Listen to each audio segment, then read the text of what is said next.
सभापतिज्यू सहित सम्पूर्ण साथीहरू र लायन्सको विभिन्न जिम्मेवारीमा रहनुभएका सम्पूर्ण दाजुभाइ तथा दिदीबहिनीहरू, शिक्षक शिक्षिका मित्रहरू, अभिभावकज्यूहरू, विद्यालयका भाइ बहिनीहरू र विद्यालय व्यवस्थापन समितिका साथीहरू र जनप्रतिनिधि साथीहरू, सबैभन्दा पहिला लायन्सलाई विशेष धन्यवाद छ।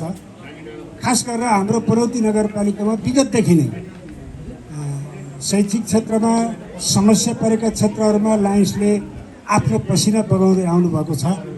यसको निरन्तरता यहाँ रहेका 3वटा विद्यालयलाई पुनः यहाँहरू आउनुभयो, यसको निम्ति पनौतीका नागरिकहरूको तर्फबाट यहाँहरूलाई म हार्दिक स्वागत गर्दछु। र आगामी दिनहरूमा पनि खास गरेर दैनिक जीवनमा अप्ठ्यारो भोगिरहेका दाजुभाइ दिदीबहिनीहरू, विद्यार्थी भाइ बहिनीहरूको पक्षमा आफ्नो लायन्सले आफ्नो पसिनाको निश्चित अंश प्रदान गर्नुहुने कुरामा म आशावादी छु। अघि शिवप्राविको हेड सरले दुखेस पनि गरिसक्नुभयो, विद्यालयमा विद्यार्थी सङ्ख्या कम छ। यो यहाँको मात्रै समस्या होइन, देशभरिकै समस्या हो। अनि यहाँको समस्या देशभरिका मान्छेले समाधान गर्दैन।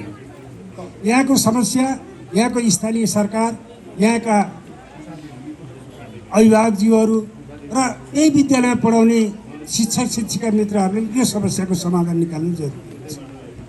यसैले मेरो तपाईहरुलाई के आग्रह छ भने विद्यार्थी कम भए भनेर भेरपिर नगर्नुस्, तर आफ्नो बस्तीमा रहेका ससाना बालबालिकाहरू विद्यालय ल्याउने प्रयत्न चाहिँ यहाँहरूले गर्नुपर्छ र हामी अभिभावकले त्यो प्रयत्न गर्छौँ।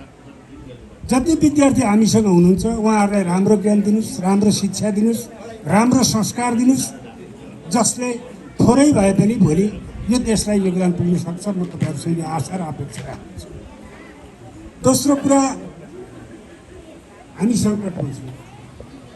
हामी सङ्कटमा भएको हुनाले धेरै कुराहरू यो बिचमा हुन्छ, धेरै नकारात्मक कुराहरूले पनि घर गर्न सक्छ। तर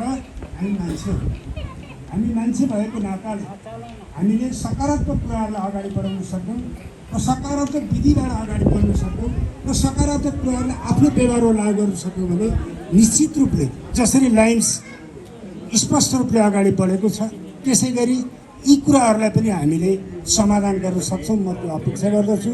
र अन्तमा छोरो ईश्वरलाई विशेष धन्यवाद छ। आफू जन्मेको ठाउँ, आफू हुर्केको ठाउँ, आफ्नो टिमलाई ल्याएर तपाईले जुन गाउँ देखाउनुभयो, ठाउँ देखाउनुभयो, भोलिबाट परिचित हुने मौका प्रदान गर्नुभयो, यसको निम्ति तपाईँलाई धन्यवाद छ। र लायन्ससँग आगामी दिनमा पनि भेट हुने अपेक्षा गर्छु। जो विद्यार्थी भाइ बहिनीहरूले जे सामान पाउनुभएको छ त्यो सामान ठिक ढङ्गले सदुपयोग गराउने जिम्मेवारी चाहिँ अभिभावक र शिक्षक शिक्षिका साथीहरूको हो। यो कुरामा अलिकति ध्यान दिनु होला। म यति आग्रह गर्दै भाइ बहिनीहरूलाई विशेष धन्यवाद दिँदै र अन्तमा लायन्सको सम्पूर्ण जिम्मेवार साथीहरूलाई विशेष धन्यवाद दिन्छु र आगामी दिनमा पुनः भेट हुने अपेक्षासहित म बिदा हुन्छु।